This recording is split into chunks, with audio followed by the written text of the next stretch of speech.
Uma boa noite aos irmãos. Mais um dia na nossa jornada, o 5º dia. Irmãos, em primeiros escritos, na verdade a primeira visão que a senhora White teve, ela se viu como se ela estivesse sendo levantada da terra. E ali ela escutava a voz de Deus falando para que ela deveria olhar para o alto, que ela veria o povo de Deus. E ela olhou para o alto, e ela não viu nada. Aí a voz disse: olhe um pouco mais para cima. Quando ela ergueu mais a sua cabeça, então ela viu um caminho que ia ficando cada vez mais íngreme, e o povo de Deus ia subindo por esse caminho, que não apenas mais íngreme, mas mais estreito. Contudo, na ponta desse caminho estava a Nova Jerusalém, e à frente do povo de Deus estava o Senhor Jesus Cristo. Ela diz que de quando em quando o Senhor Jesus estendia a sua destra, o seu braço direito, e chamava o povo, ajudava o povo a continuar a sua subida. A nossa semana de oração está sendo semelhante a este caminho. Ela vai subindo, ela vai ficando um pouco mais íngreme, só que na ponta dela também a Nova Jerusalém está mais próxima. E nós queremos pela fé que o Senhor Jesus também está à nossa frente, com a sua destra poderosa, dizendo: venham, sigam-me, marchem. Eu vou auxiliá-los chegar até a cidade santa. Então, meus irmãos, ainda que as pregações às vezes pareçam ou verdadeiramente fiquem um pouco mais duras, mas essa é a realidade. Nós estamos em uma guerra, e nós estamos cada vez chegando mais próximos da grande batalha. Nós estamos passando por um furacão, e cada vez o olho do furacão está mais próximo de nós. Mas dentro em breve, a guerra vai acabar. Dentro em breve o furacão vai passar. E haverá um tempo, em breve, muito em breve, que não haverão mais repreensões, nem advertências, mas somente a paz e o amor reinando na santa cidade de Deus. Amém. Bom, vamos estar em oração e vigiando, para que nada aconteça que nos tire a atenção. E se acontecer, também não vamos desviar a nossa atenção das palavras que Deus, tão somente através de mim, dirá aos irmãos e a mim mesmo. Então vamos vigiar e vamos orar neste momento, também pelo pregador, para que eu não fale as minhas palavras, mas para que eu fale as palavras do nosso Deus. Hoje o título da nossa pregação é um título incomum, mas os irmãos no decorrer da pregação vão entender por que desse título. Comer a carne e beber o sangue do Filho do Homem. Não se assustem, logo nós entenderemos o porquê do título da nossa pregação de hoje. Mas agora eu convido os irmãos para que comigo orem.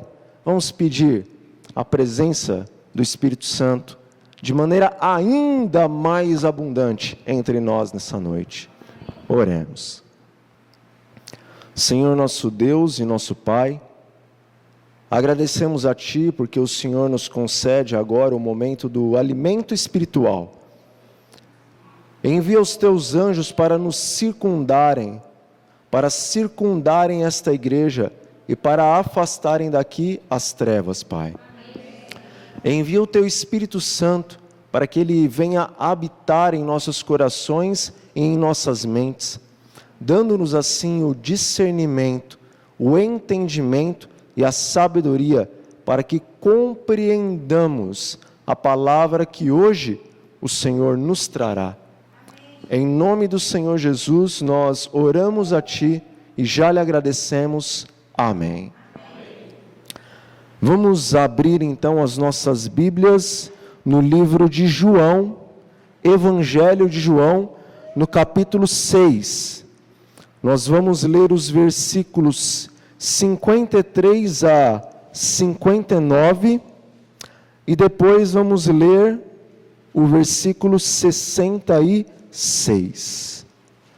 João, capítulo 6, versículos 53 a 59, e depois o versículo 66. E diz assim a palavra de Deus: Respondeu-lhes Jesus: em verdade vos digo, se não comerdes a carne do Filho do Homem, e não beberdes o seu sangue, não tendes vida em vós mesmos. Quem comer a minha carne e beber o meu sangue tem a vida eterna, e eu o ressuscitarei no último dia. Pois a minha carne é verdadeira comida, e o meu sangue é verdadeira bebida. Quem comer a minha carne e beber o meu sangue, permanece em mim e eu nele. Assim como o Pai que vive me enviou, e igualmente eu vivo pelo Pai, também quem de mim se alimenta, por mim viverá. Este é o pão que desceu do céu, em nada semelhante àquele que os vossos pais comeram e, contudo, morreram. Quem comer este pão, viverá eternamente. Estas coisas disse Jesus quando ensinava na sinagoga de Cafarnaum. Versículo 66. À vista disso, muitos dos seus discípulos o abandonaram e já não andavam com ele. Irmãos, o ser humano ele sofre de uma doença terrível. E o nome dessa doença nós conhecemos muito bem. É pecado. Muitos são os sintomas dessa doença, muitos. Mas um em especial, que atinge tanto a nós, cristãos, como aqueles que ainda não são cristãos, chama-se cegueira espiritual. Irmãos, a cegueira espiritual, ela nos venda, ou nos veda os olhos, para que nós não consigamos compreender as coisas espirituais.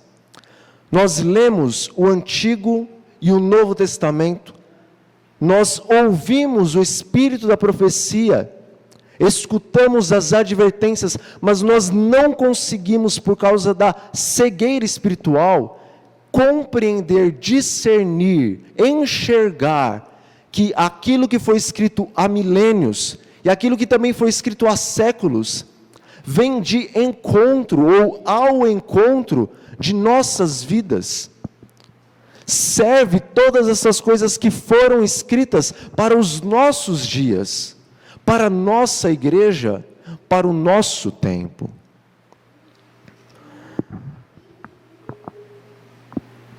Quando Jesus, ele esteve aqui na terra, e quando ele andou entre os homens, a palavra de Deus nos diz que multidões seguiam a Jesus.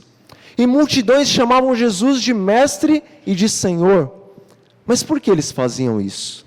Alguns tinham seus corações sinceros em Cristo Jesus, mas a grande maioria, diz as Escrituras, eles estavam chamando a Cristo de Senhor e de mestre, porque o Senhor Jesus, ele fazia muitos milagres. O Senhor Jesus, ele alimentava multidões e mais multidões. O Senhor Jesus, ele também tinha palavras de conforto. A pessoa estava cansada, sobrecarregada, escutava Jesus e animava. Não precisava gastar dinheiro com um psicólogo, com um psiquiatra. Jesus estava ali com as suas palavras. Por isso as multidões seguiam a Jesus.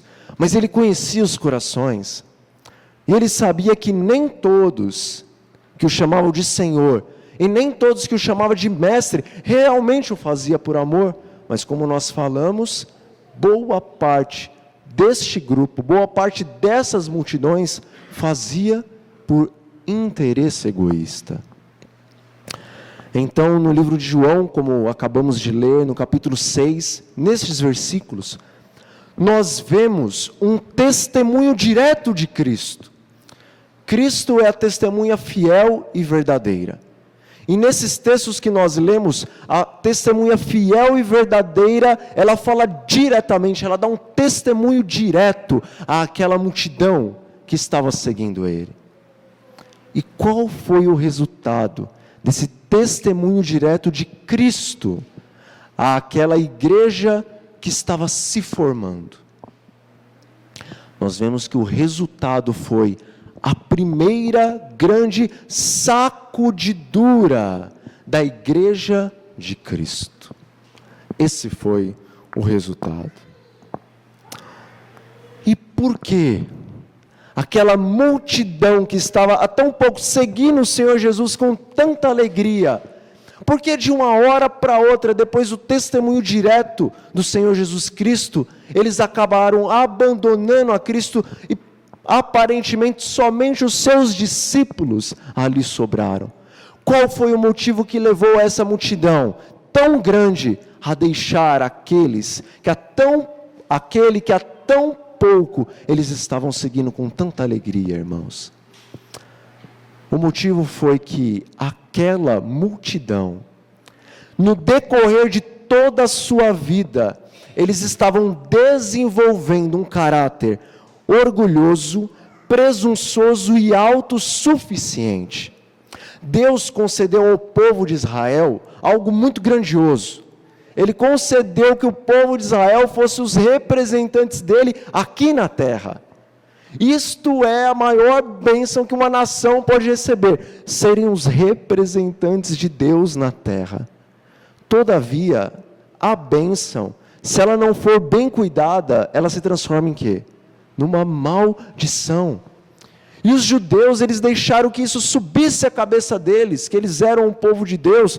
Então se nós somos um povo santo, escolhido e separado, nós somos um povo especial. Nós somos os caras, mais ou menos isso.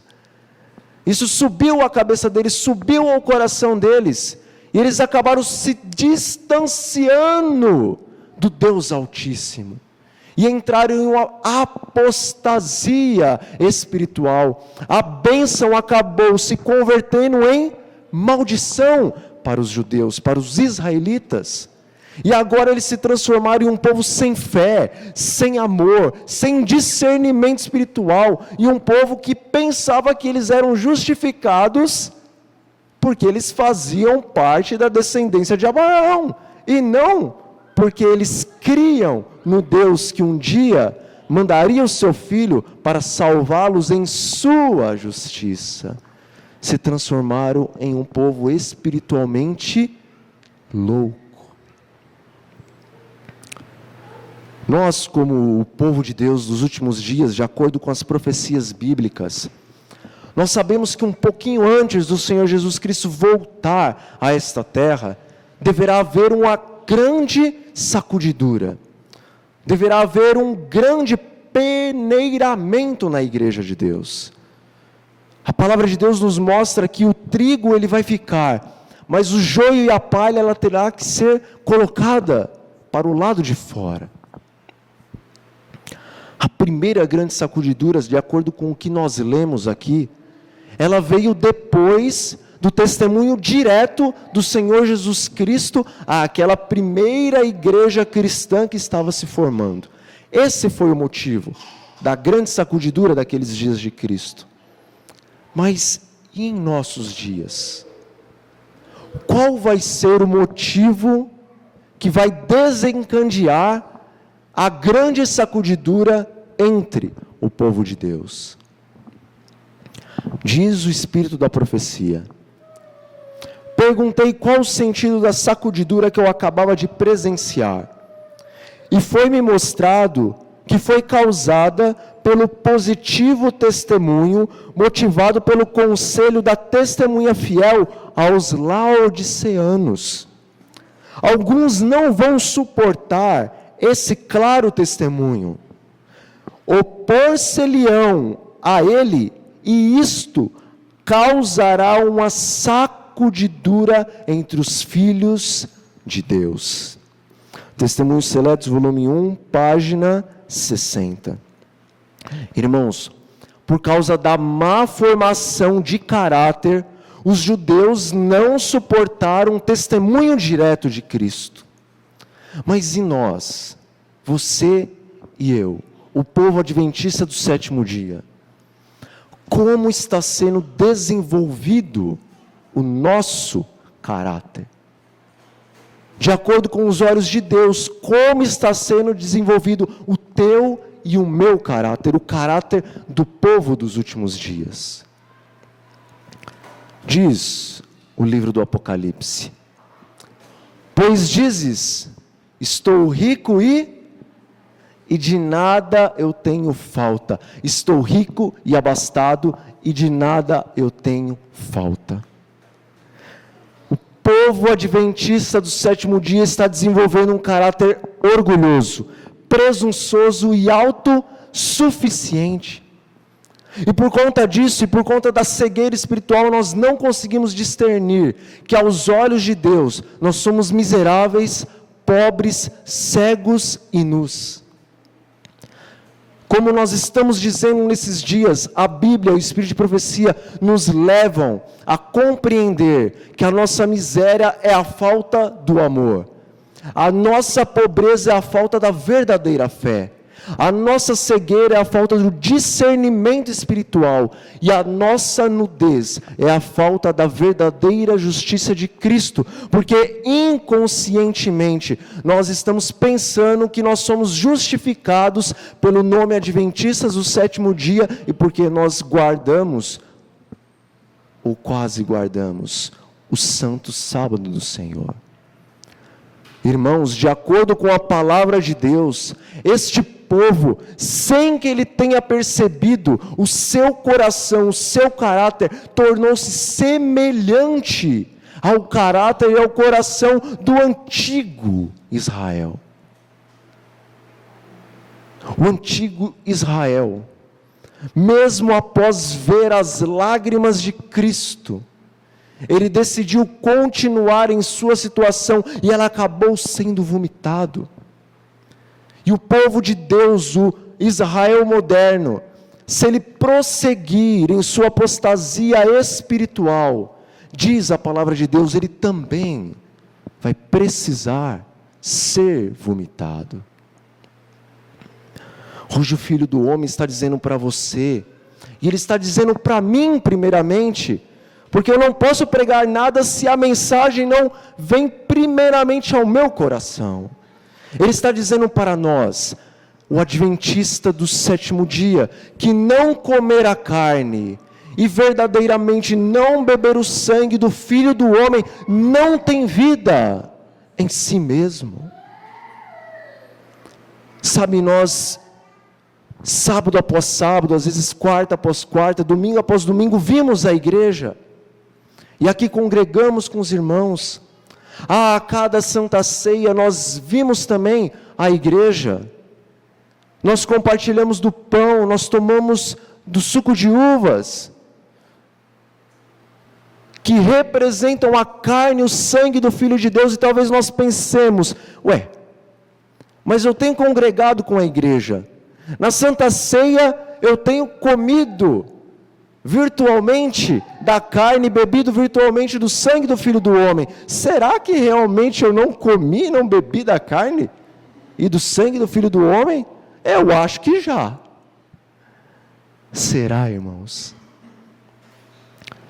Irmãos, será que nós estamos conscientes que comer a carne e beber o sangue do Filho do Homem implica em carregar a cruz do Senhor Jesus Cristo? Porque aquele que quiser me seguir, negue-se a si mesmo, tome a sua cruz e então siga-me.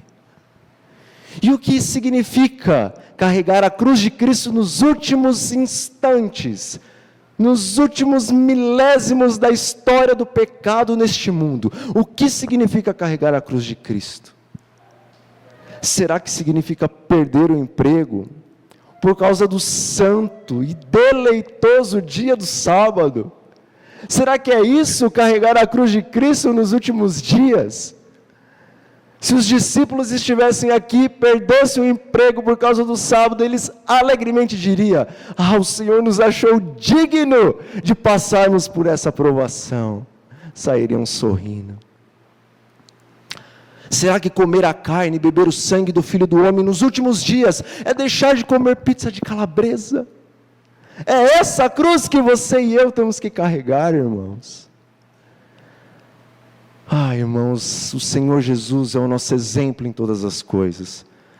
Verdadeiramente nós não podemos carregar a cruz que Ele carregou, o peso que Ele carregou, mas Ele nos deu o exemplo do que é a abnegação, do que é verdadeiramente fazer uma entrega, carregar a cruz por alguém, porque Ele não carregou a cruz por Ele, mas foi por você e foi por mim. Amém. Irmãos, o Senhor Jesus Cristo, nosso Deus, Ele habitava em luz inacessível ao pecador. Enfim, Ele assentava-se num alto e sublime trono. Toda a glória do Pai estava nele, e Ele era Deus em toda a sua plenitude. Miríades de miríades estavam na presença do Senhor Jesus, adorando, louvando, exaltando. Ele era a própria existência de todas as coisas. Ele era o grande eu sou. Mas o Senhor Jesus Cristo, Ele se esvaziou. Por você e por mim, pela terra, Ele se esvaziou. Ele consentiu em tornar-se um microscópico gameta. Ele consentiu em ser depositado no ventre de uma pecadora e ser gerado como homem, nascer como homem, crescer como homem, sofrer muito mais que um homem pode sofrer, morrer como homem e ressuscitar como homem. O Senhor Jesus será homem-Deus, Deus-homem por toda a eternidade, carregando as marcas na mão, nos pés, no lado e na fronte por você e por mim. Isso é carregar a cruz. Mas Deus seja louvado, porque este peso sobrenatural, só Ele carregou. Ele nos aliviou deste peso, o qual nós não podíamos carregar. Tomar a cruz de Cristo é muito mais do que sofrer por causa de 1 ou 2 pontos da nossa fé. Tomar a cruz de Cristo significa morrer diariamente, dia após dia, para o eu. Isto é tomar a cruz de Cristo, irmãos.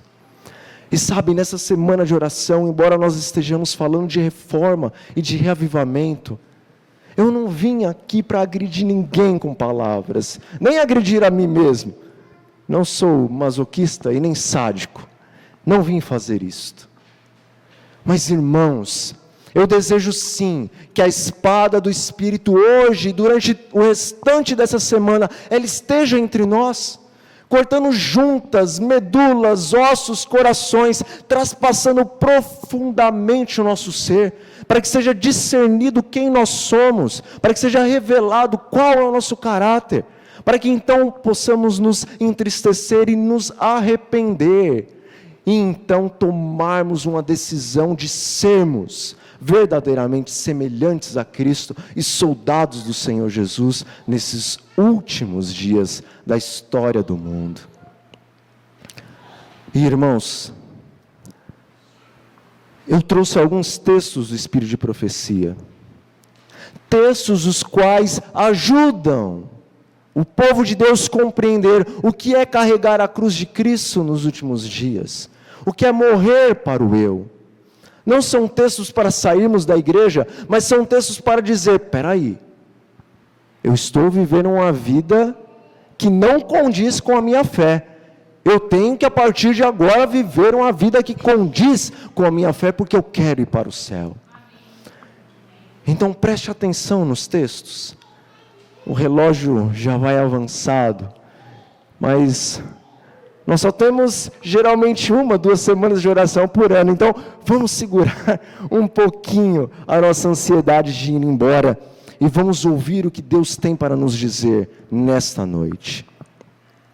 Casamentos proibidos.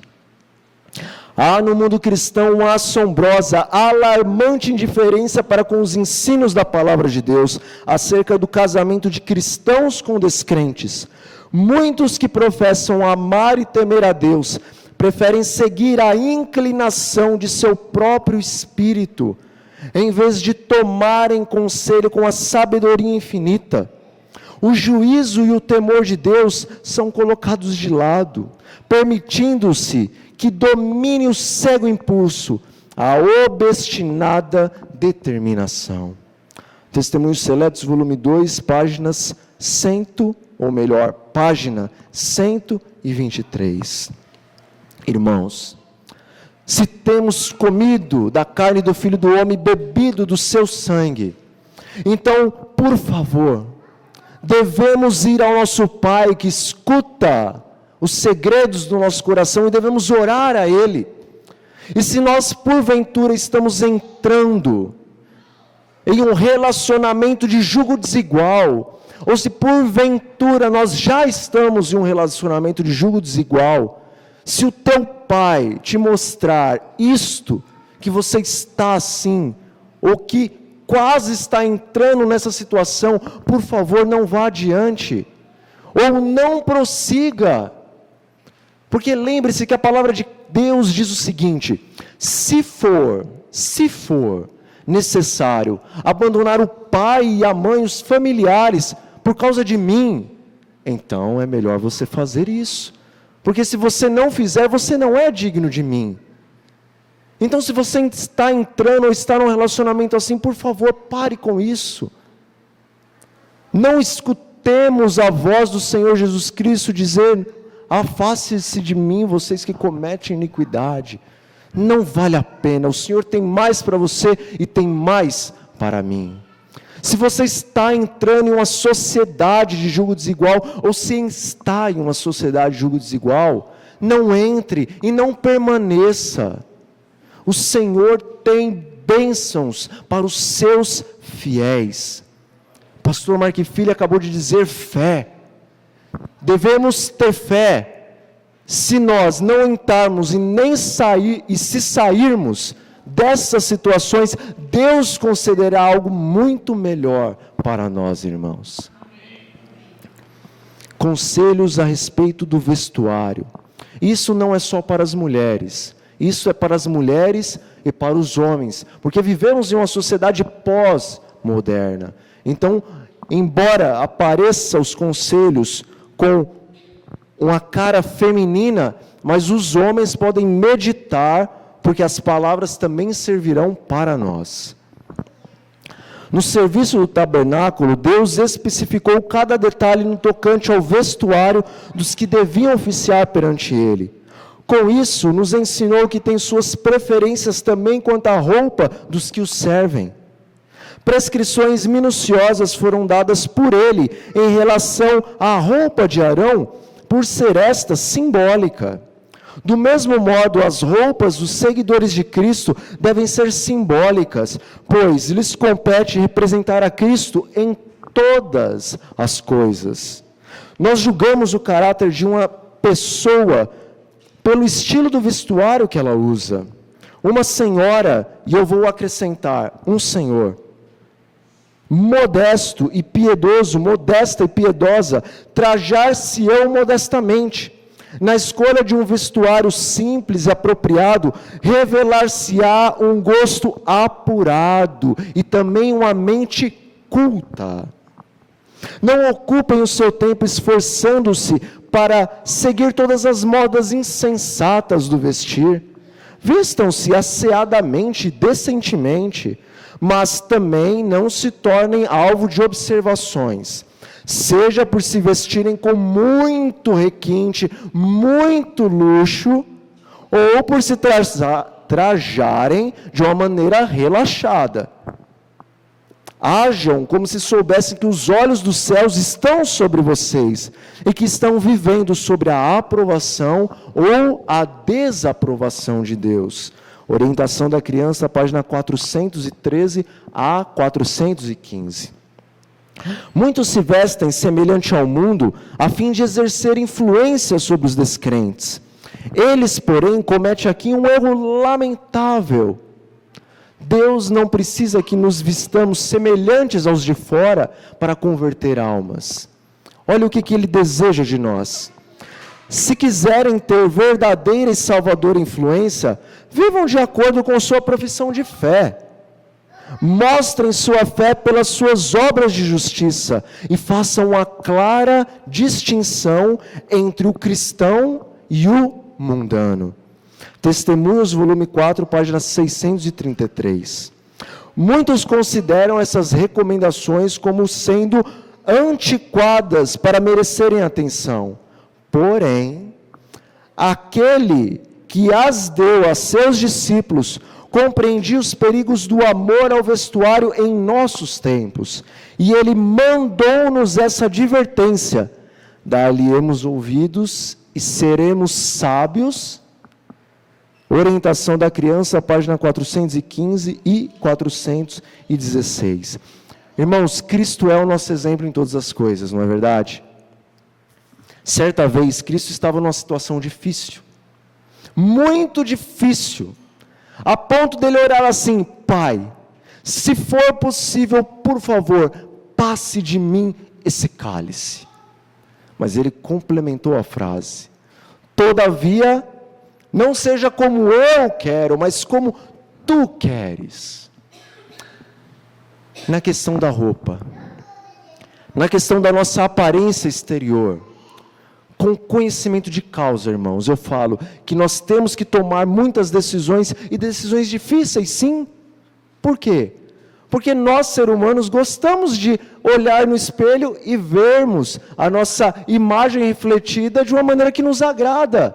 A roupa que nos agrada, o cabelo que nos agrada, da cor, do corte, etc, etc, etc. A maquiagem, etc, etc, etc. Tudo isso nos agrada aos olhos carnais. Mas veja, Cristo, quando Ele orou para o Pai, dizendo: olha, Pai, se for possível, se tiver um outro meio, passe de mim esse cálice, mas não seja a minha vontade. E não foi a vontade do Pai, porque Ele teve que beber o cálice. Mas quando disse isso, quando Cristo disse isso, Ele estava o quê? Diante da mais ignominiosa morte, diante do mais terrível sofrimento. Mas neste caso com relação à nossa aparência exterior, Deus só está dizendo o seguinte: filhos, se vocês me amam, certamente vocês vão querer me representar na terra. E se vocês querem me representar na terra, então mude a sua aparência exterior. Se nós compararmos o que Deus está pedindo para nós com o que aconteceu com Cristo no jardim do Getsêmani, nós vamos ver que o que Ele está pedindo para você e para mim é mínimo. E além do mais, o amor de Deus, Ele faz um quê conosco? Ele nos constrange.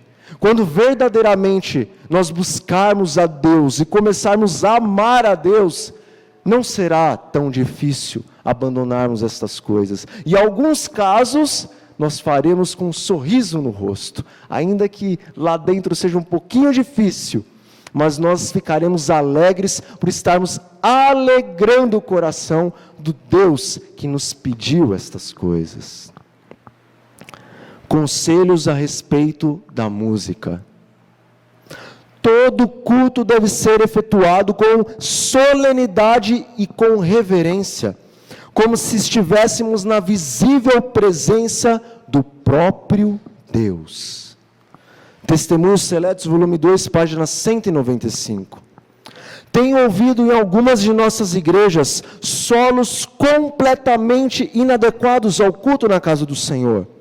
As notas prolongadas e os floreios, os quais traduzimos para os nossos dias como melismas, não agradam aos anjos. Evangelismo, página 515. A música só é aceitável a Deus quando o coração é consagrado, enternecido e santificado.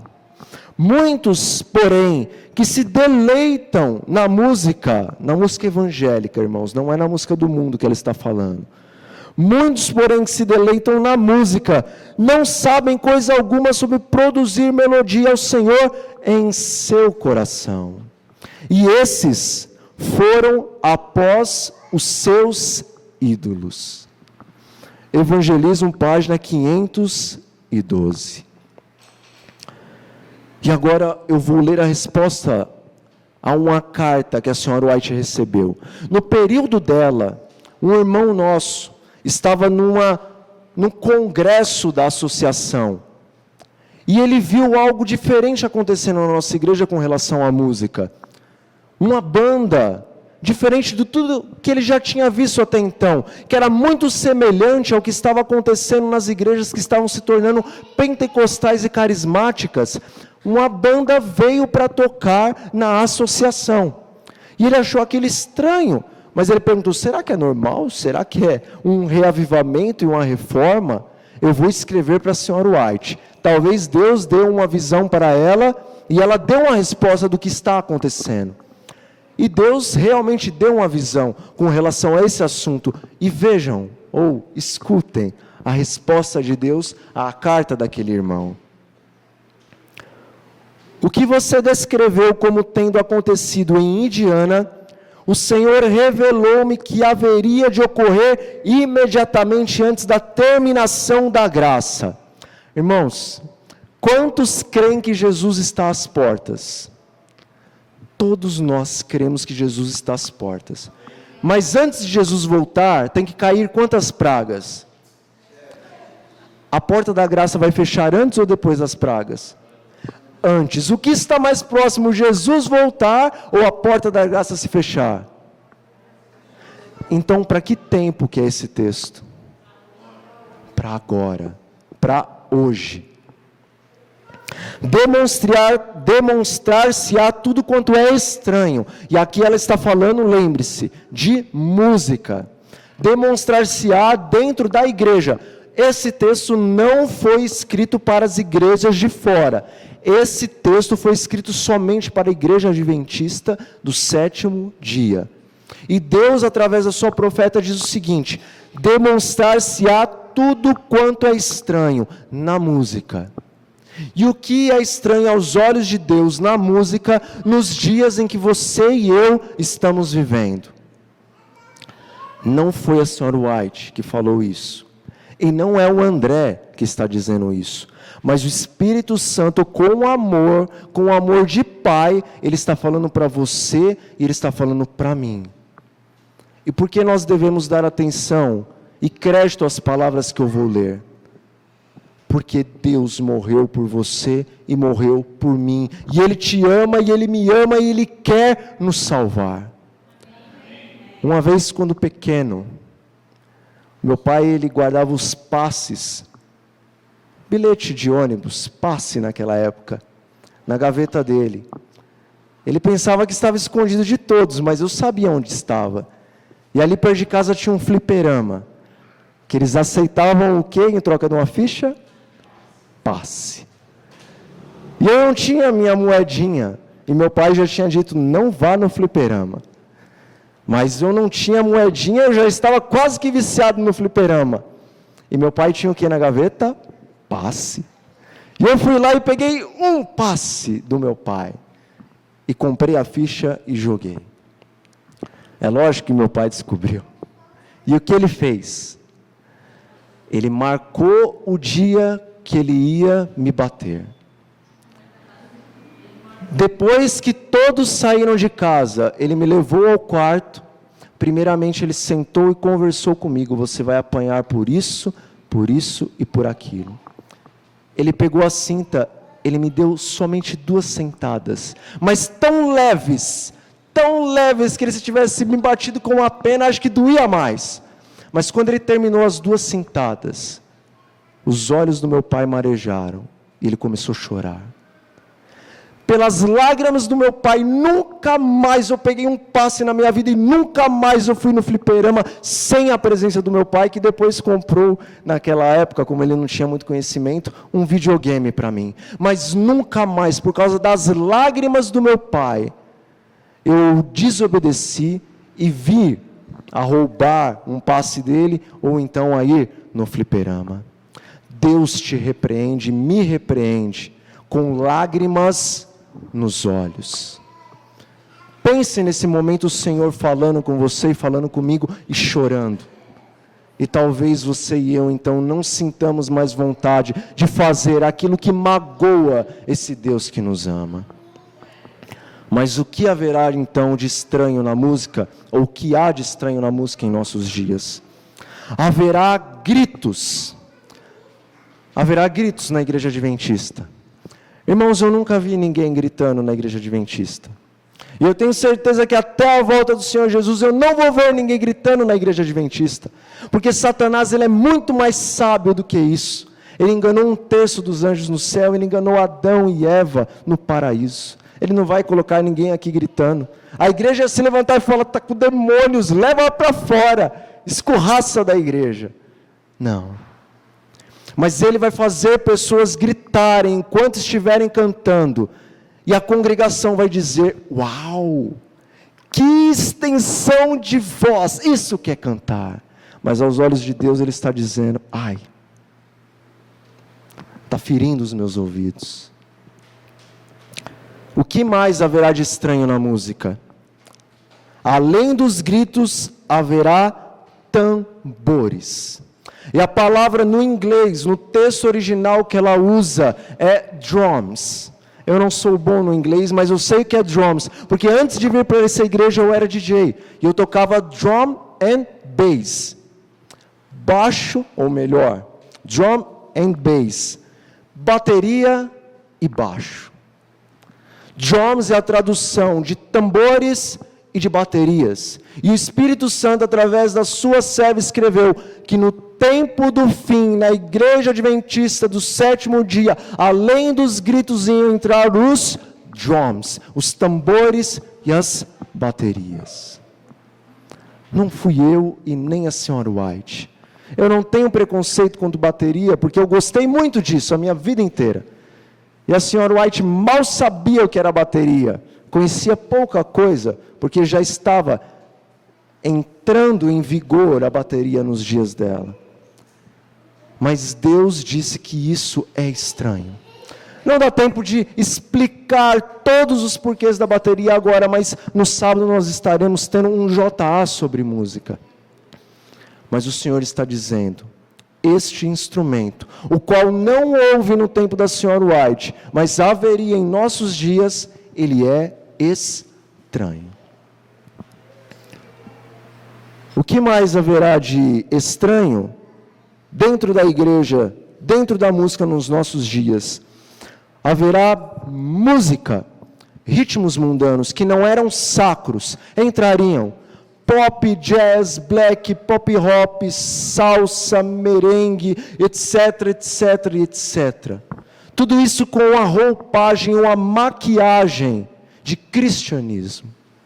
E nós não perceberíamos, porque gradativamente esse tipo de música entrando na igreja, até que chegaria um momento que quase não teria mais música sacra, mas só músicas com letras cristãs, mas com ritmos do mundo.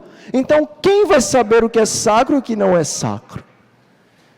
Entraria músicas mundanas dentro da igreja.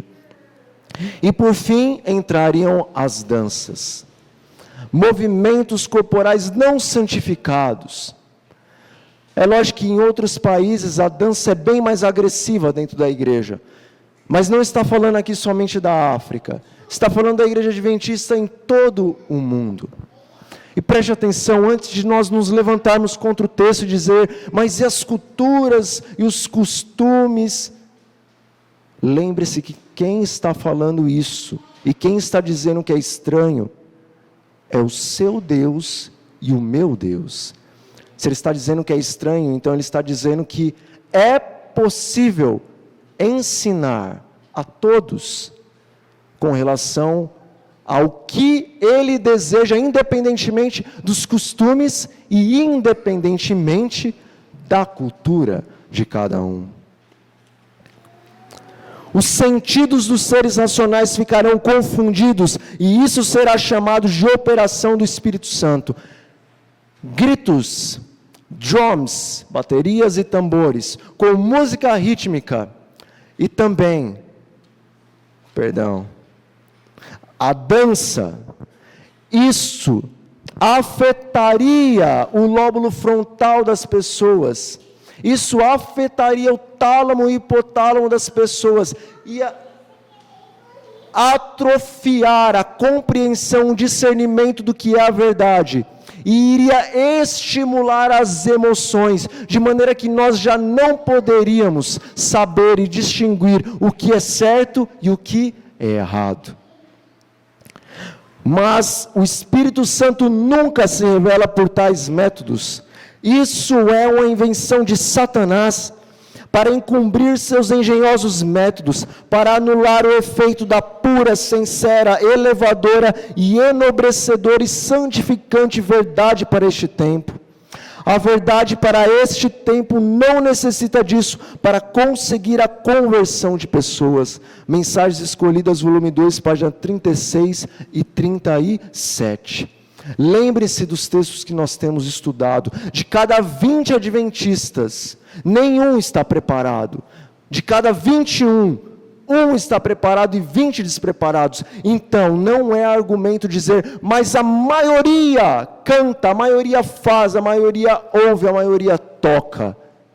O Espírito da profecia, a Bíblia diz que a maioria não está em Cristo, mas a minoria está em Cristo. De qual lado você vai ficar? Eu quero estar com os que vão entrar na arca. A grande maioria que ficou fora da arca, quando veio o dilúvio, os levou a todos. Eu prefiro ficar dentro da arca escutando música sacra, do que ficar fora da arca escutando música gospel. Os irmãos tomem a sua decisão.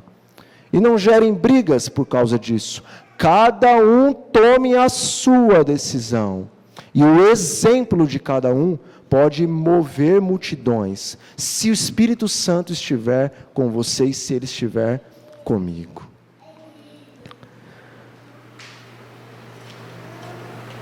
E vamos finalizar, porque o nosso tempo já vai muito avançado. Mas vamos dar o último conselho aos irmãos. Regime alimentar. Deus está procurando levar-nos de volta, passo a passo, a seu desígnio original. E qual é esse desígnio original? Que o homem subsista com os produtos naturais da terra. Entre os que estão aguardando a vinda do Senhor, deve a alimentação carne ser finalmente abandonada. A carne deixará de fazer parte de seu regime alimentar. Devemos ter isso sempre em mente e procurar agir firmemente nesse sentido. Conselho sobre saúde, página 450. Devem ser vistas maiores reformas entre o povo que pretende estar aguardando o breve aparecimento de Cristo. A reforma de saúde, ela deve realizar uma obra entre o nosso povo que ela ainda não realizou. Há os que devem estar atentos para o perigo de comer carne, pois ainda estão ingerindo a carne de animais, arriscando assim a saúde física, mental e espiritual. Muitos, quando a Bíblia, o Espírito de profecia fala muitos, irmãos, é porque é muitos. Muitos que agora estão apenas meio convertidos, no tocante à questão de comer carne, se afastarão do povo de Deus para não mais andar com eles. Review and Herald, 27 de maio de 1902. Chá preto, café, fumo e álcool precisam ser apresentados como condescendências pecaminosas. Chá preto ou chamate, café, fumo, cerveja, vinho, não devem ser ingeridos moderadamente, mas rejeitados. Mensagens Escolhidas, volume 3, página 287. E mais uma vez eu peço que os irmãos compreendam as palavras que eu vou falar. Medite nelas, entenda, porque eu as estarei falando. O Espírito Santo lhes dará a compreensão. Irmãos, se degustar alguns pedaços de carne por dia, se degustar alguns pedaços de carne é mais prazeroso, é mais agradável, ou aparentemente mais prazeroso e mais agradável, do que desfrutar uma eternidade, um paraíso construído e mantido pelo próprio Deus. Se aparentemente degustar alguns pedaços de carne por dia é mais prazeroso, mais agradável, mais desejável, do que ter o corpo e a mente sãos, limpos, prontos para a habitação plena do Espírito de Deus. Se degustar alguns pedaços de carne é aparentemente mais prazeroso, melhor, do que ter o seu discernimento espiritual expandido, para você compreender a Bíblia, para você compreender o Espírito de profecia, para você escutar a voz do Espírito a falar aos seus ouvidos ou ao seu coração. Se a carne é mais prazerosa do que isso, se ela é mais prazerosa do que ouvir os conselhos de um Deus que te ama, que entregou o seu Filho para te salvar. Irmãos, se Cristo tivesse pecado, o que aconteceria com Cristo? Já parou para pensar nisso? Cristo podia ter pecado, ele era como Adão, mas louvado seja Deus, ele não pecou nem na mínima coisa. Mas e se ele tivesse pecado?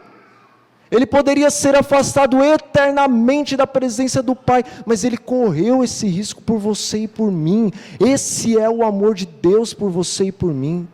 E se comer alguns pedaços de carne é melhor do que ouvir os conselhos desse Deus e atendê-los. Oh, meus irmãos, então o que eu posso dizer para a congregação? O que eu posso dizer é que você coma mais carne.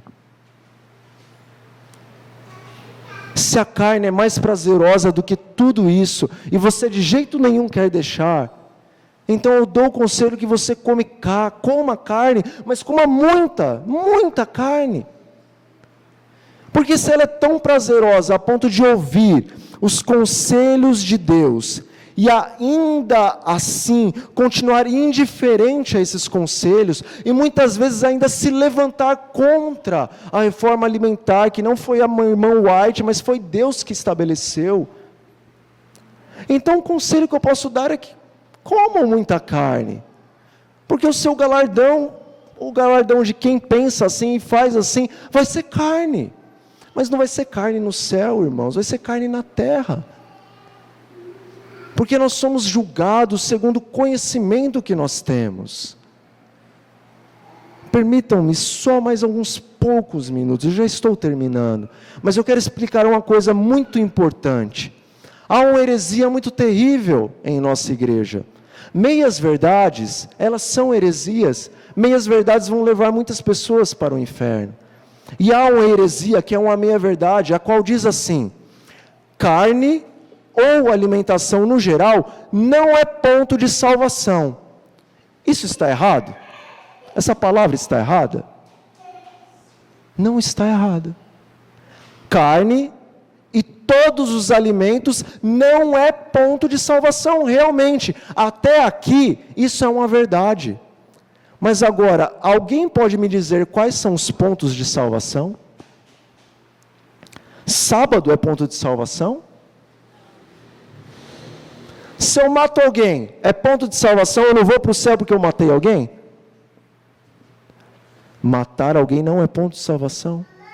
E adulterar é ponto de salvação? Não. Só existe um ponto de salvação: Cristo morto, ressurreto e intercedendo pelo homem no santíssimo do santuário celestial. Este é o único ponto de salvação. Mas agora está a parte, ou entra a parte que Satanás não deixa ninguém daqui da frente explicar. Pontos de perdição. A carne para você e para mim, a alimentação para você e para mim não é ponto de salvação, mas é ponto de perdição. Porque Deus nos deu essa luz, e só vai ser cobrado dos seres criados a luz que eles receberam. E você e eu recebemos essa luz. Por isso, ela se tornou um ponto de perdição, não de salvação. Porque somos salvos pela graça mediante a fé, mas somos julgados pelas obras. Como eu costumo dizer, ninguém vai para o céu porque deixou de beber Coca-Cola. Ninguém. Mas muitos perderão o céu por não terem abandonado a Coca-Cola. Irmãos, a palavra de Deus em certo momento chama os fariseus do quê? De hipócritas. E por que Jesus diz isso para os fariseus? É porque eles coavam o mosquito, mas o que eles faziam com o camelo? Engoliam, abriam a bocona e engoliam o camelo. Mas quando chegava o mosquitinho, eles coavam. Sabe, Deus, Ele não falou que chamate e café são condescendências pecaminosas porque são escuros, porque tem a cor preta. Deus, Ele não é racista, nem com etnias, nem com alimentos. Para Ele, independente se o alimento é vermelho, é branco, é marrom, é amarelo, Ele não faz asepsia de pessoas e nem de alimentos. Mas por que Ele diz que chá preto e café são condescendências pecaminosas? Porque chá preto e café, na sua composição, eles possuem elementos que são drogas para o nosso sistema nervoso central. E se você e eu somos adventistas e sabemos que os alimentos, as bebidas que são estimulantes para o nosso sistema nervoso central é condescendência pecaminosa, e ainda assim, persistentemente, continuamos a ingerir o chá preto, o café, a coca, os refrigerantes, o chocolate e todas as drogas, entre aspas, lícitas, que afetam o nosso sistema nervoso central, então, nós também somos tão hipócritas como os fariseus. Deus te ama, meu irmão e minha irmã. Deus quer te salvar. E agora, como um general de guerra, Ele vem preparar soldados para a última batalha. Se os soldados norte-americanos tivessem um convite para entrar na força especial, no FBI, irmãos, eles saberiam o treinamento que eles teriam que passar, que seria muito rígido, mas eles iam com alegria, porque eles estão entrando na polícia especial do seu país. Deus está chamando você e eu para sermos o exército especial dele nesses últimos dias. Por isso esta preparação.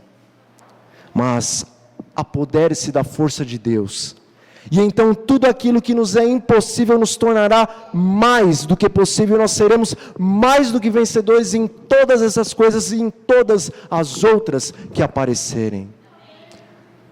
Hoje o mundo inteiro virá contra nós, e se nós formos obedientes e fiéis à palavra de Deus, o Senhor nos cobrirá com as suas asas, e o Salmo 91 cumprir-se-á de maneira plena na sua e na minha vida.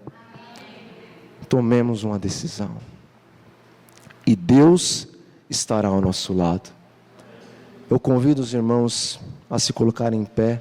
Vamos pedir o poder de Deus, e pela fé, desde agora, o poder de Deus nos será concedido. Senhor nosso Deus e nosso Pai,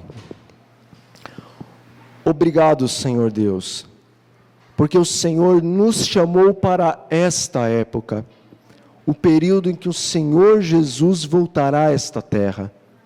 O Senhor não permitiu que Moisés nascesse nessa época. Adão não nasceu nessa época. O Senhor não permitiu que Daniel nascesse nessa época, nem Isaías, nem Jeremias, nem Ezequiel, mas o Senhor deu esse privilégio a nós, meu Pai, e nós lhe agradecemos, porque somos o povo o qual verá a alva com nossos próprios olhos. Pai Santo, nós temos muitas coisas para mudar, e isto nos é impossível, mas nós sabemos que se nos apoderarmos do Teu poder, nada nos será impossível. Deus eterno, nos envie o Teu Santo Espírito, porque juntamente com Ele virá o domínio próprio, virá o amor, virá todos os dons os quais nós necessitamos para sermos soldados de Cristo e vencermos na batalha. Não permita que nenhum de nós que aqui estamos venha a desertar do exército, venha a apostatar.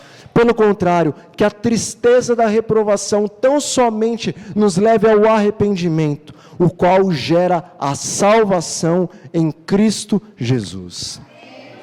Em nome do Senhor Jesus, colocamos nossos corações e as nossas mentes em Tuas mãos, sabendo que chegou a hora e que a hora é agora, e lhe pedimos, dai-nos o Teu santo e bom Espírito, em nome de Jesus, amém.